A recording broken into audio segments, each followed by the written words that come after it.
February 3rd, 1944. 02.19 hours. Northeast of Anzio, Italy, just beyond the shattered farm ruins locals once called the Casa del Gallo.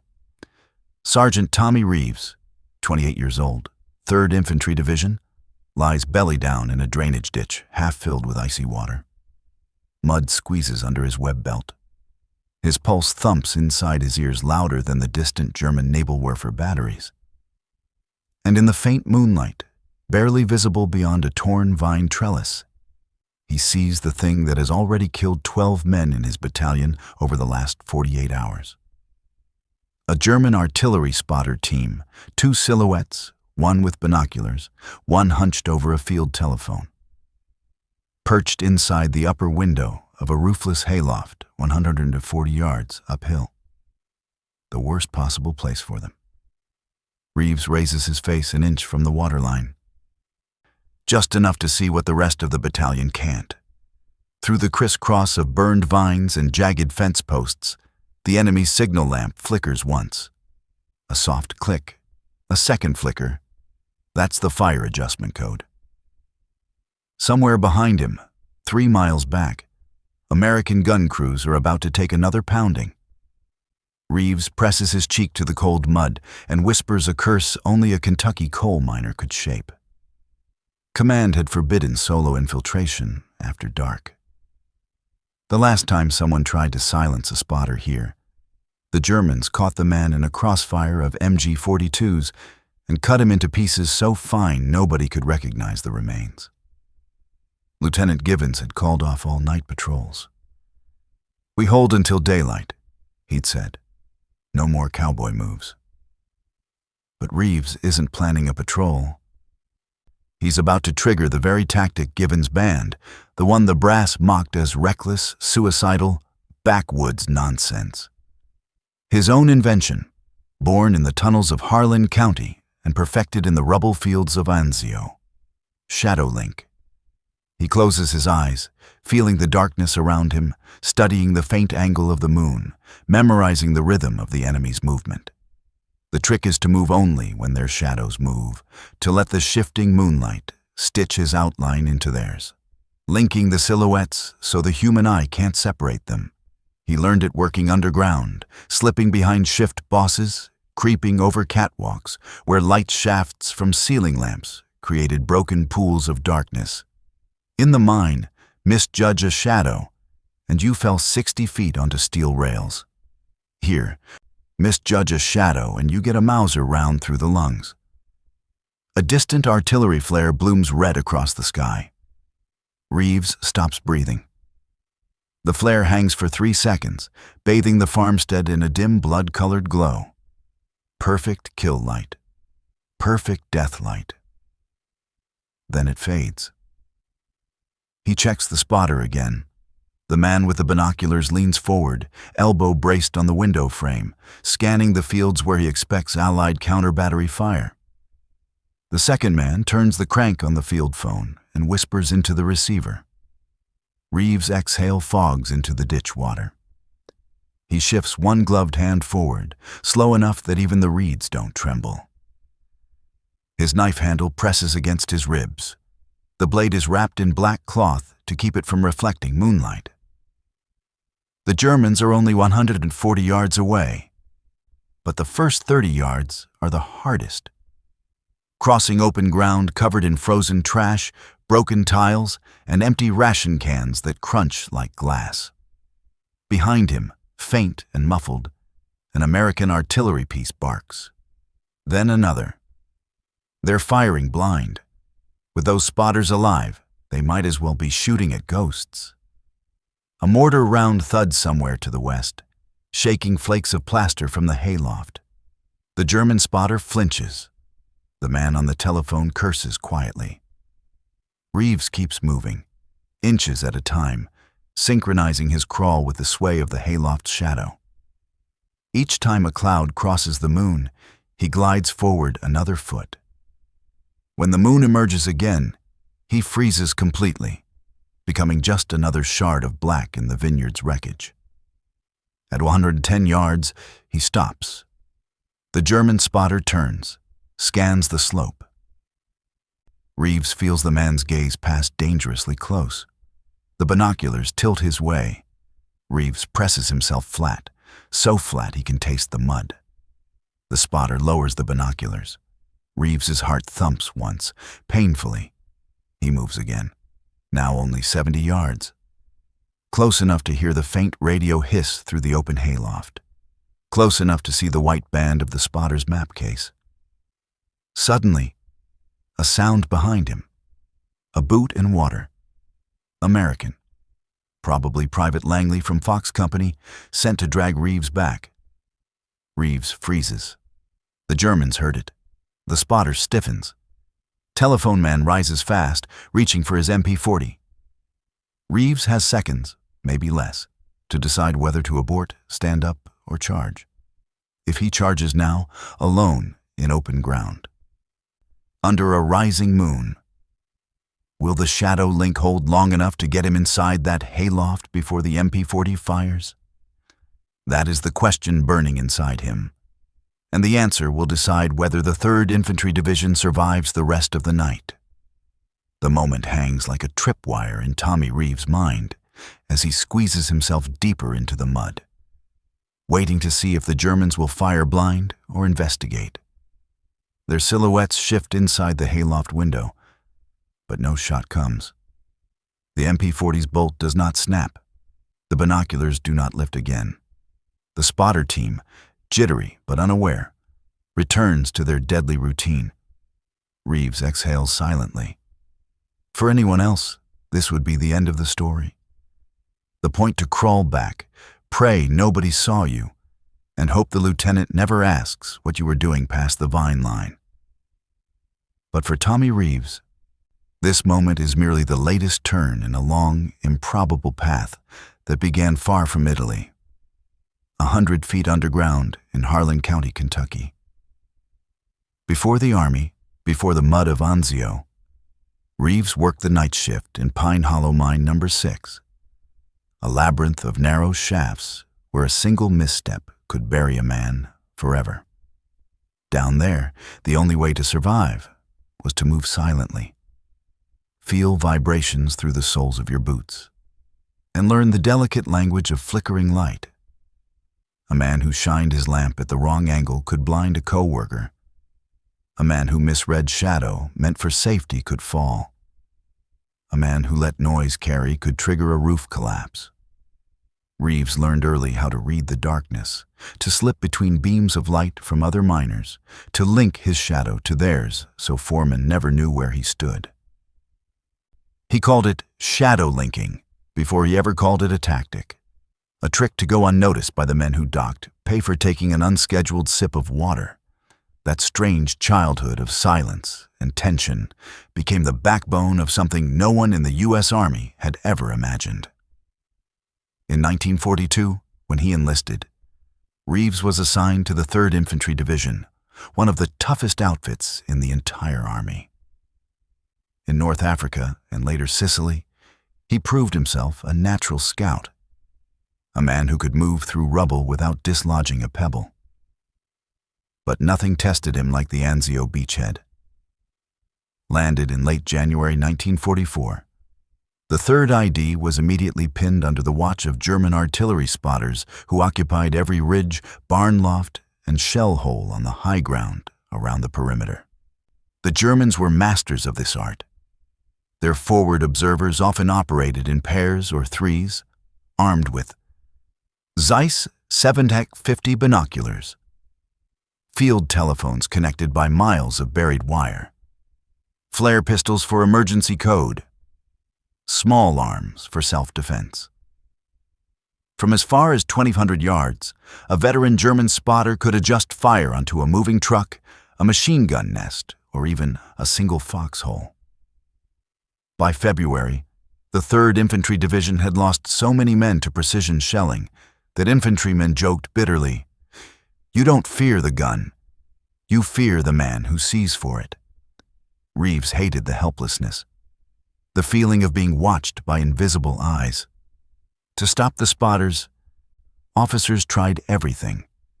Mortar barrages on suspected observation posts, sniper teams placed along shell trajectories, night patrols, even air bursts by 105mm guns, but the enemy adapted.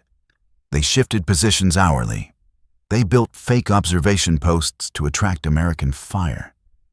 They used decoy silhouettes and empty telephone spools to lure patrols into kill zones. Worst of all, every attempt to get close resulted in catastrophe. The Germans booby-trapped approaches with tripwires, buried S-mines, and positioned MG-42s to crossfire likely infiltration lanes. The 7th Infantry Regiment alone lost 11 men in 3 nights trying to neutralize a single spotter over Casa del Gallo. The same hayloft Reeves was crawling toward now. Night operations were formally restricted on February 1st. No unsanctioned movement past the forward vine rows, the order read. Reeves ignored it. 2 nights earlier, during a thunderstorm, Reeves noticed something strange. One particular German spotter moved predictably with the shifting moonlight. Whenever clouds passed overhead, changing the silhouette in the barn window, the spotter adjusted his posture slightly. That's when Reeves felt the old instinct, a memory from the mines. Move when the shadow moves. Freeze when the shadow freezes. Become part of the other man's silhouette. Human eyesight is terrible at separating overlapping shapes at night. Even a trained observer's brain merges silhouettes if they shift in sync. That night, Reeves crawled within 20 yards of a different observation post before being forced back by a sudden flare. Nobody knew how close he'd come. Nobody knew he'd just tested a concept that, if proven, could change an entire front. When Reeves tried to explain shadow linking to Lieutenant Givens, the man laughed in his face. "Shadows don't hide you, Reeves. They get you shot. Stick to standard doctrine." Doctrine said approach from downwind, crawl slow, avoid moonlight, and never close within 50 yards. But doctrine hadn't worked in 3 weeks. Reeves wasn't the kind of man who argued. He was the kind of man who showed. That's why, at 02:19 hours on February 3rd, he's lying chest-deep in a freezing ditch, preparing to do what nobody else had managed. Close on a German spotter team without firing a shot, without making a sound, and kill them both before dawn, fires light their first salvo. And the moment Lieutenant Givens discovers this, success or failure, Reeves knows he'll face either a court-martial or a chance to save the division. The German spotter adjusts his binoculars again, scanning the vineyard slope. The moon slips behind a cloud, dimming the ruined farmhouse into a deeper shade of charcoal. That's all the invitation Reeves needs. He moves, not crawling, gliding. One slow push of his toes at a time, keeping his body perfectly parallel to the hayloft's shifting shadow. Every scrape, every breath, every heartbeat is measured against the spotter's motion above him. When the binoculars tilt left, Reeves angles with the same rhythm. When the spotter leans forward, Reeves compresses himself deeper into the earth, merging silhouettes for the split second the moonlight catches the slope. At 60 yards, he can hear the faint, rhythmic clink of the telephone operator's metal mouthpiece tapping the wooden frame. Germans were creatures of habit. This one tapped every 10 seconds, a nervous tick. Reeves files the timing away. That rhythm will matter. He freezes again as a flare gun cracks from somewhere east. A white orb hisses upward, then blossoms over the entire valley, east to Orcust. For 3 seconds, the world turns bright as bone. Reeves doesn't move. He doesn't blink. He doesn't breathe. When the flare burns out, shadows collapse back to normal. And when the darkness returns, Reeves is ready for the next push. 50 yards, 40 yards, 30 yards.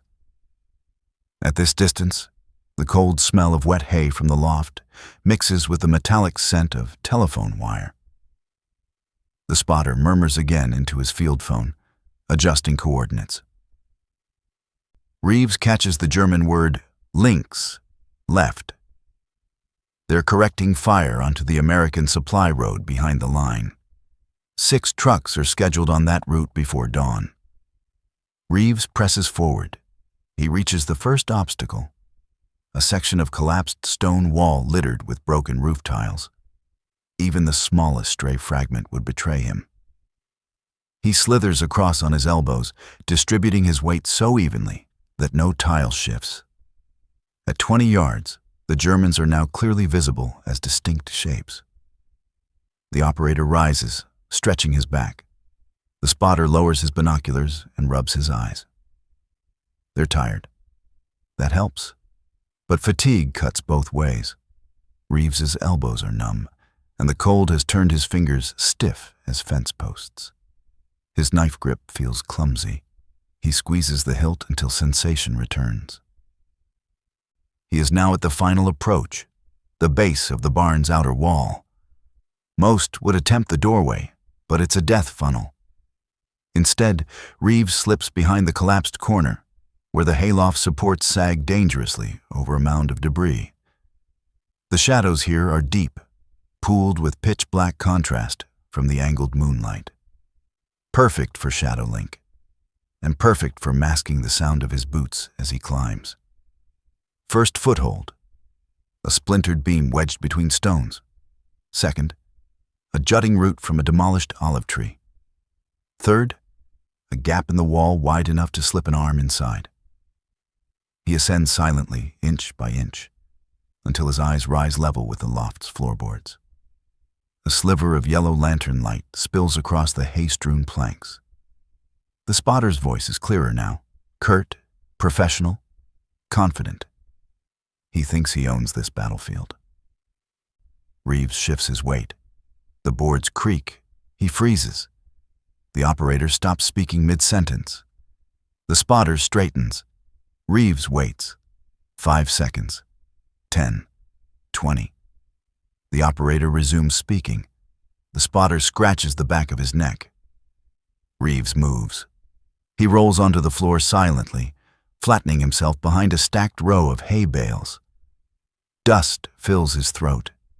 He moves sideways in a slow arc, always staying behind the larger of the 2 Germans. Their shadows overlap. He fits his own outline into theirs. That's the heart of shadow link. Never let your silhouette contradict theirs. If they lean right, you lean right. If they step back, you mirror it. If they freeze, you freeze before they do. Reeves watches the timing. The telephone operator taps the metal mouthpiece again. 10 seconds. 9. 8. On 3, Reeves goes. He rises behind the telephone man and clamps one gloved hand over the man's mouth. The other hand drives the knife deep and upward beneath the rib cage, into the soft organs behind the diaphragm. The man convulses once, twice, then collapses quietly against Reeves's chest. Reeves lowers him silently to the floor. The spotter hears nothing. The spotter leans forward again to peer through the binoculars. Reeves crosses the remaining distance in 3 steps. Moonlight floods the loft as the clouds shift, casting their combined shadow onto the wall. Reeves's outline merges with the spotter's perfectly, a single shape. He strikes. One hand covers the mouth, yanking the head back. The knife drives sideways across the throat, severing the carotid in a single violent sweep. Blood splashes the window frame. The spotter collapses. Reeves holds him until the legs stop kicking. The entire attack takes 11 seconds. No shot fired, no alarm raised, no time for the Germans to react. Reeves drags both bodies out of sight. He dismantles the field phone, cuts the buried wire, and smashes the signal lamp with one deliberate stomp.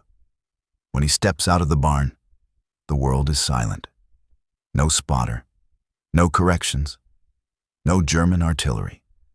And slowly, unbelievably, the American gun line behind him stops taking fire. That is the moment the numbers flip. For the first time in 3 weeks, German artillery is blind. And Reeves realizes something terrifying. He can do this again and again, and as many times as it takes to change the entire front. For 20 full minutes after Reeves slips out of the hayloft, the night over Anzio remains eerily quiet. No ranging shots. No harassing fire. No sudden adjustments slamming into the American rear lines.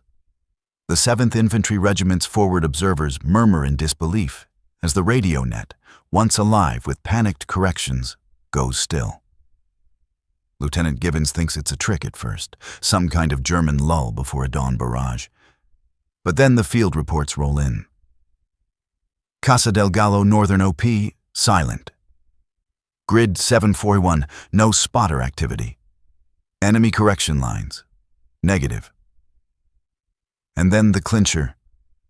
Unidentified American scout seen returning across the vine rows. Gibbons' heart drops. There's only one man insane enough to be out there tonight. Reeves emerges from the dark carrying the smashed German signal lamp under one arm and the torn field phone wire wrapped like a rope over the other. His face is streaked with mud. His knife is clean.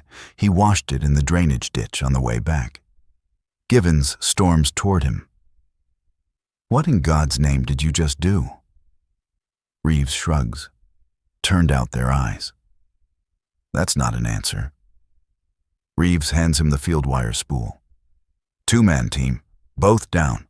Lines cut. They won't be calling anybody. Gibbons stares at the wire, stares at Reeves, turns to the hill where the hayloft still looms in silhouette. "How?" he whispers. Reeves nods toward the moon. Shadows were running left tonight. It sounds insane, like a drunk trying to explain the weather. But Gibbons has seen the results, seen the silence, seen the sudden break in German fire that had chewed his regiment to pieces for days. He doesn't know it yet. But this moment will be written, decades later. In an obscure footnote in a declassified after-action memo. Enemy OP neutralized by unconventional, infiltrative means. Technique not understood, but highly effective. For now, Gibbons can only manage. You disobeyed direct orders. Reeves looks past him, toward the slope still glowing faintly in the moonlight. "Sir, I can get more." Something electric passes across the lieutenant's face. A battle between discipline and survival, between orders and results. "More?" he asks. Reeves nods once.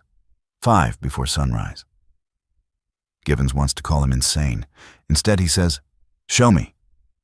Between 0310 and 0602 hours, Sergeant Tommy Reeves infiltrates 4 more German observation posts. Each one is harder than the last.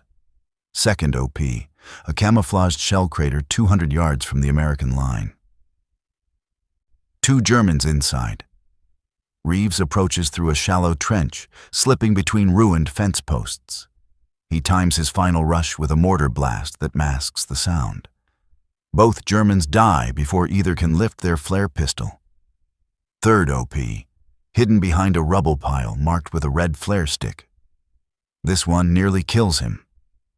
A tripwire S-mine snaps upward, but he's already diving. The blast wounds his left shoulder with shrapnel. He still finishes the job, knife to the throat of the spotter, silent choke on the operator. 4th OP, an abandoned farmhouse cellar.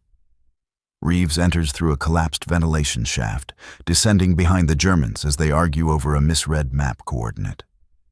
No one hears the kill.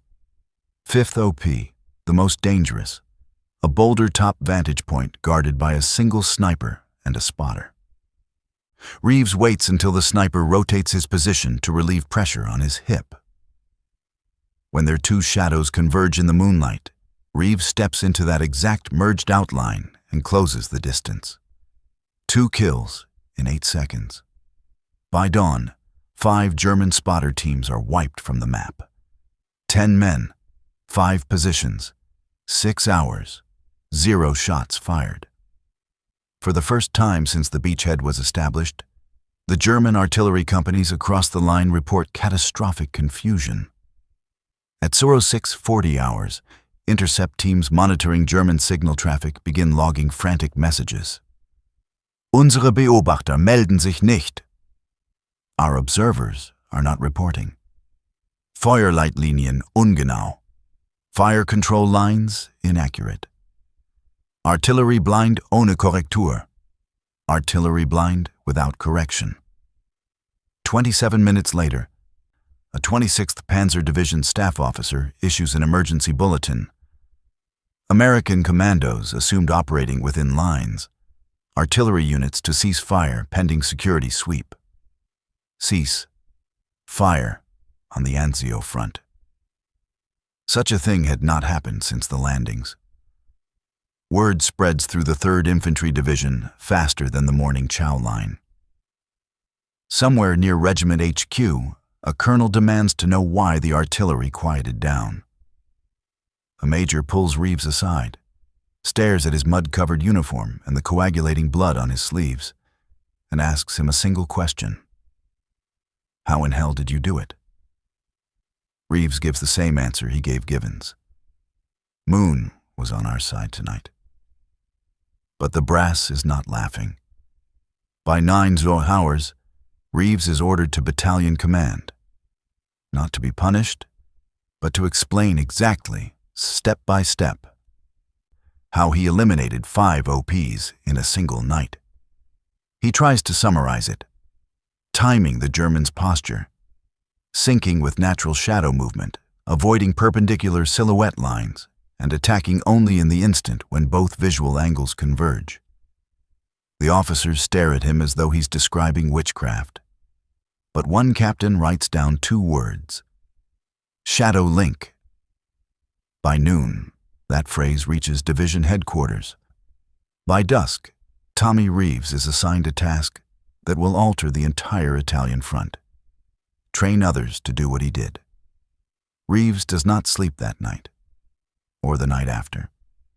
By February 5th, 1944, he is seated in a dimly lit supply tent with a map table, a lantern, and 12 hand-picked men from the 3rd Infantry Division, all staring at him like he's some kind of myth. They are scouts, riflemen, engineers, men with good instincts and steady nerves. But none of them can imagine replicating what Reeves did on the night he erased 5 spotter teams. Reeves doesn't try to impress them. He doesn't brag. He speaks like a man explaining how to swing a pickaxe. The way you move, he says, isn't yours. Not at night. At night, you move as the shadow moves. The men exchange uncertain glances. Reeves kneels beside the lantern, shifts it an inch, and lets their silhouettes stretch across the tent wall. He points at the blurry outlines, merging and separating. Humans can't track overlapping movement in low light, he says.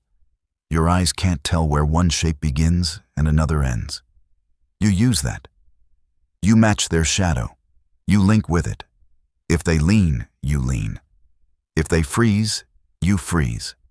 If they shift weight, you shift it too. One young corporal, Stafford, asks, "But how do you close the last 10 yards without being heard?" Reeves taps his boot lightly on the dirt floor. You never put weight down all at once. You bleed it in slow. Think of it like lowering a car jack. Another man asks, "How do you know when to strike?" Reeves answers simply, "When the shadow matches perfectly, and only then." They train for 3 days. 3 days of crawling, shadow studying, timing movement to flares, cloud cover, and lantern sway. Reeves drills them until their elbows bleed through their jackets. By the 4th night, Lieutenant Givens gives him authorization to test the first Shadowlink team. 5 men, moving as one. On February 9th, the German guns flare up again, tentatively, inaccurately, as the enemy brings in replacement spotters from 7th and 15th Infantry Division. The Americans brace for another slaughter. Instead, Reeves and his newly trained team crawl out across the moonlit vineyards, the way wolves pad across a frost-covered forest.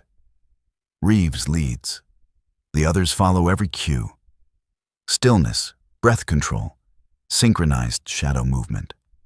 They eliminate 3 observation posts in under 2 hours. 2 days later, the second team replicates the feat, killing another 3 spotter crews before dawn. The Germans are stunned. This isn't luck. This isn't artillery. This isn't a single rogue American slipping behind their lines. This is a system, a doctrine, a method. By February 15th, Division Intelligence begins compiling the kill reports. Shadow-linked teams, 16 confirmed spotter kills in 6 nights. German artillery accuracy reduced by 60%.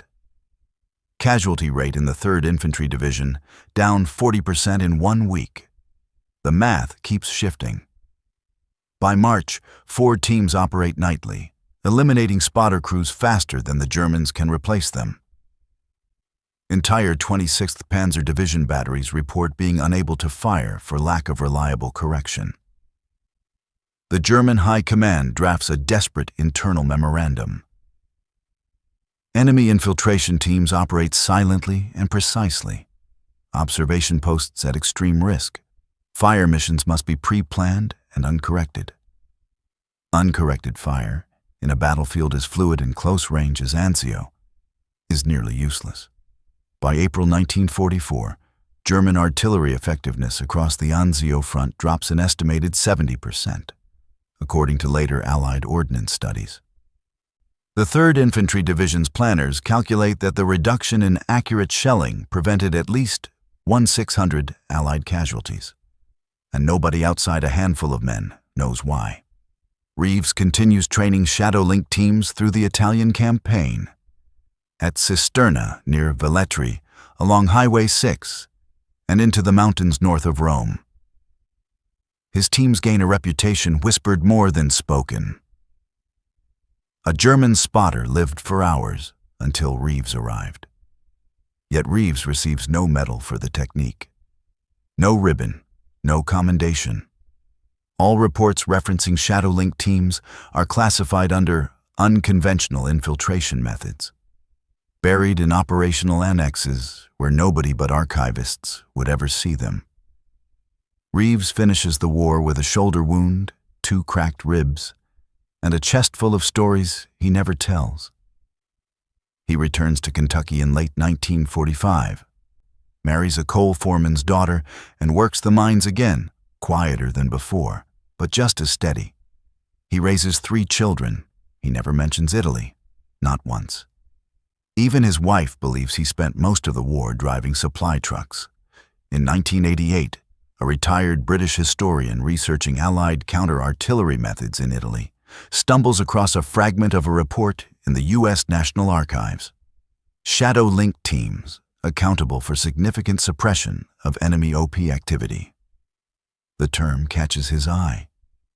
He follows the trail. He finds training diagrams, crude, hand-drawn silhouettes marked Reeves method. He finds field notes comparing spotter casualty statistics before and after the technique was implemented. He finds a single surviving officer's memo. Sergeant Reeves, ghost-like movement. Doctrine must be spread to all patrol units. The historian publishes an article titled, "The Invisible War at Anzio." But Reeves is already gone. He died of lung complications from years in the mines. His children read the article and see their father's name for the first time, connected to something they never imagined. Their quiet, soft-spoken dad had crippled German fire control for months and saved the lives of men who never knew his name. Military historians now believe the shadow link method influenced later U.S. Army infiltration doctrine in Korea and Vietnam, particularly in night scout and long-range reconnaissance patrol units. The method appears, in altered form, in a 1964 Special Forces manual on silent approach techniques. Match the enemy's silhouette. Move only within their shadow. The eye cannot divide what darkness unites. Those who study irregular warfare call it one of the most innovative infiltration tactics of World War II, a technique born in a coal mine, perfected in Italy, lost in the paperwork, and rediscovered only because one historian refused to ignore a single strange phrase in a dusty binder. Sergeant Reeves never wanted credit. But he changed Anzio. He changed the survival odds of an entire division. And he proved that sometimes the deadliest weapon in a world of artillery and tanks is a man who understands the shadows. If you felt this story deserved to be told, if Sergeant Reeves's forgotten courage moved you, please consider liking the video so more people can discover it. Subscribe to keep these hidden World War II stories alive. And tell us in the comments, where are you watching from? Did anyone in your family serve in World War II, Italy, or the Anzio campaign? Your engagement helps preserve the memory of men like Reeves. Men who fought, sacrificed, and slipped back into silence. Thank you for keeping their stories alive with us.